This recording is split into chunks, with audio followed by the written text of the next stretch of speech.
My husband looked at me with a confused look. I panicked and immediately made up an excuse saying, "Weren't they hot when they were making love? Kind of like us right now, don't you think?"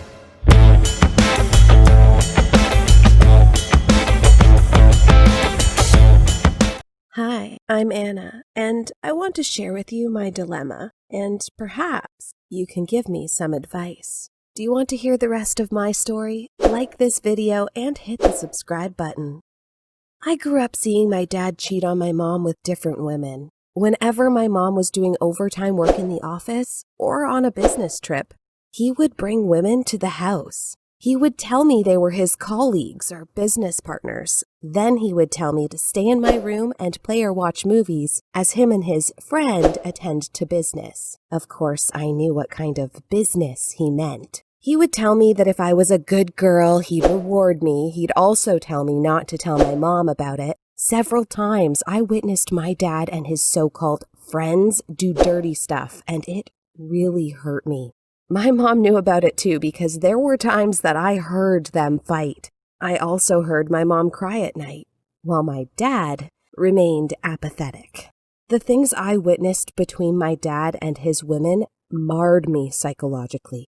I hated my dad so much. I wanted to hurt him by making him feel how I felt seeing him cheat on my mom. I wanted him to see me doing the same stuff he did with those women. I plotted the revenge and replayed it in my head over and over again. I would let him see me do dirty stuff with other girls. That would surely hurt him, because though he was a cheater, somehow, as his only daughter, he cherished me.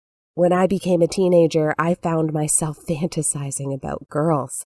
Not the princess fairy tale type fantasy, no, the dirty type. I was never able to actually execute the revenge I wanted to do because my father had an unfortunate car accident that took his life. Despite of his passing, my sexual fantasies with other girls remained. Now, I am not a lesbian. I like men, too. It's just that somehow the thought of doing it with other girls excited me. It was like it became an addiction, and no matter how hard I tried to stop, I just can't. Many years passed, and I was able to meet and marry a great man. We have been together for several years now. During the early years of our marriage, my dirty fantasies about women temporarily subsided. I am happy with my husband. I know he loves me dearly, and he's satisfied my urges in the past. However, recently, whenever the two of us would get intimate, I am no longer contented.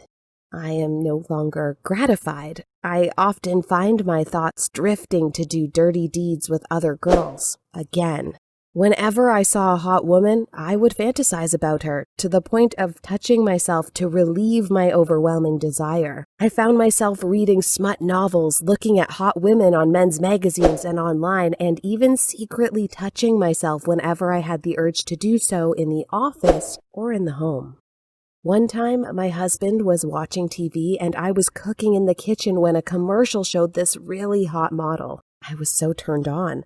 I fantasized and touched myself behind my husband while he was focused on watching the TV show. Every time my husband and I make love, instead of focusing on him, I would imagine that I was doing it with a woman in order to feel pleasure and satisfaction. There was even one time that while having sex, I moaned the name Anastasia. You know, that one from the 50 Shades series? I was fantasizing about her and my tongue slipped. My husband looked at me with a confused look. I panicked and immediately made up an excuse saying, "Weren't they hot when they were making love? Kind of like us right now, don't you think?" Thankfully, my husband believed that excuse. I was relieved and have been extra careful since then. I have never really felt the desire to touch or make love with another woman for real. The things that happen in my mind are enough for me. However, I always fear that my husband will find out about it. After all, between married couples, there is no privacy that cannot be penetrated. I know these fantasies will surely ruin my marriage. I don't want to lose my husband. I love him. He is a wonderful person, but I also can't stop my fantasies from entering my thoughts. What do you think I should do? Leave your advice in the comment section below.